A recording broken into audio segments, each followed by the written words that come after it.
Иран новый член ШОС. Президент Ирана Ибрагим Раиси сразу же призвал коллег отказаться от доллара. Западных сторон западного мира способствует гегемонии доллара. Для того, чтобы создать новый экономический порядок, необходимо удалить этот инструмент гегемонии в мировой практике, использовать национальные валюты в расчетах между странами. Я напомню, что ШОС была основана в 2001 году. Сейчас в организацию входит Россия, Казахстан, Киргизия, Китай, Таджикистан, Индия, Узбекистан и Пакистан. Какую значимость Иран внес в ШОС и какую валюту они смогут противопоставить доллару? Наташ, вопрос не такой простой, потому что мы с вами уже как-то говорили о макроэкономических рычагах, основах.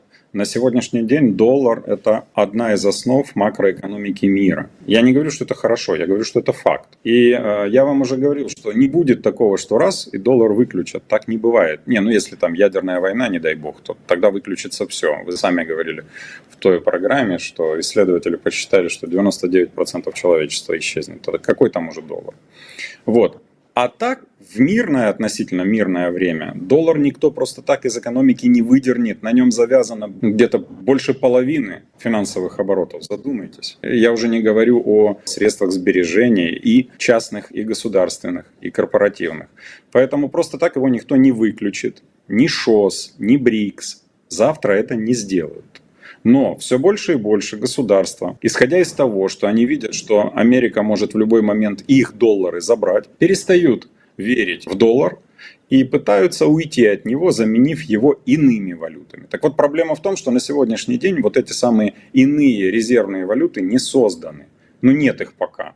При всех делах юань не является настолько конвертируемой валютой, как доллар или евро. Не является.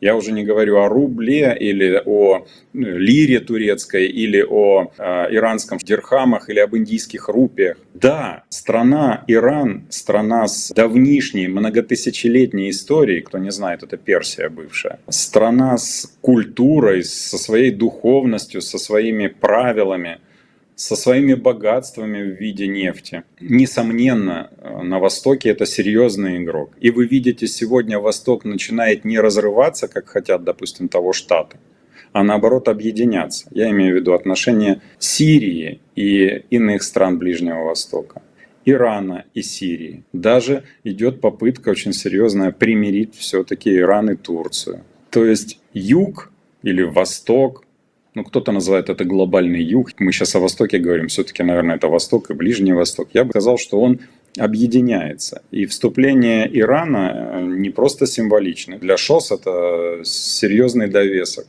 Это серьезная страна. Это не страна-попрошайка, это страна-производитель. Это страна, которая привыкла обороняться, и она обороняется. И в данный конкретный момент времени.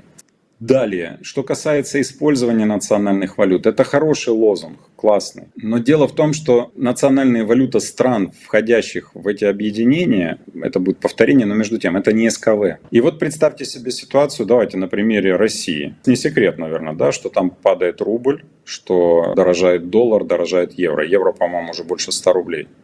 Доллар 90 с хвостом. А почему? Несколько факторов. Первый. России удалось восстановить импорт после санкций. С одной стороны, это хорошо. То есть он вышел на досанкционный уровень. Но с другой стороны, за импорт-то Россия и импортеры чем платят? Долларами. Стало быть, на внутреннем валютном рынке стоимость доллара и евро выросла, потому что спрос на них поднялся. Логично? Логично. А приход доллара и евро откуда?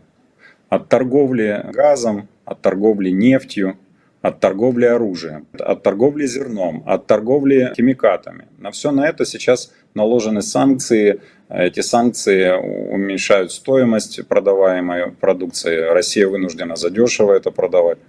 Значит, приход доллара, СКВ условно, в страну уменьшился. Возникает дисбаланс. Этот дисбаланс влечет за собой вот такую ситуацию по курсу рубля по отношению к свободно конвертируемым валютам. Да, Россия перевела большинство своих оплат, допустим, с партнерами в рубли, допустим, и юани, или рубли и рупии. А дальше что?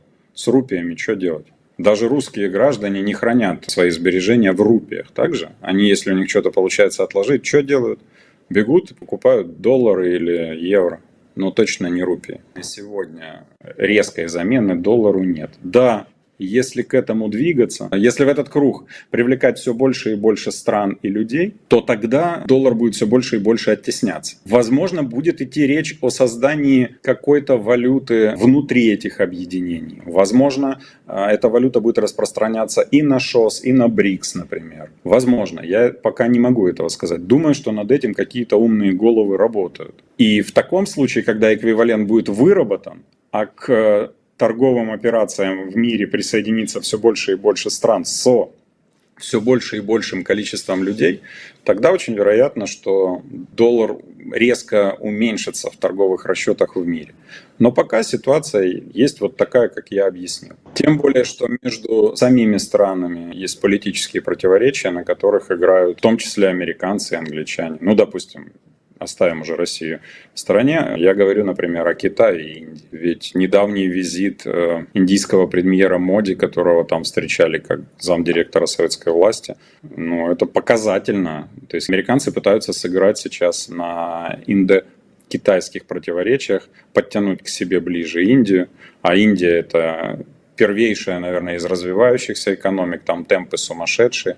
По количеству людей она уже обогнала вроде бы Китай, по возможностям она точно не меньше Китая. Поэтому идет игра всех со всеми. Кто в ней выиграет, сложно сказать, потому что политика предполагает как норму жизни предательство в том числе. Статья, о которой вы как-то говорили, которую я написал, и, кстати, ее позавчера, по-моему, опубликовали в Индии, в крупнейшем их англоязычном издании. Речь о борьбе трансспекулянтов и государственников.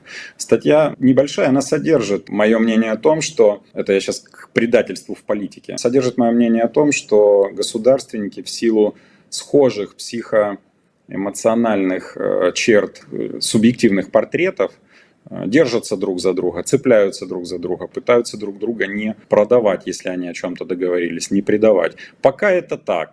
И, кстати говоря, вот эти объединения и БРИКС, и ШОС, они в основном состоят из стран, в которых доминируют государственники. То есть те, кто отстаивает нынешнюю политическую картинку мира. Не трансспекулянты. Трансспекулянты как раз пытаются это все расшатать, разогнать, раскупить, ну и так далее и тому подобное. В статье все это есть. Резюме. Завтра валюта не будет создана. Думаю, что над этим работают. Думаю, что это все не просто по причинам, которые изложил.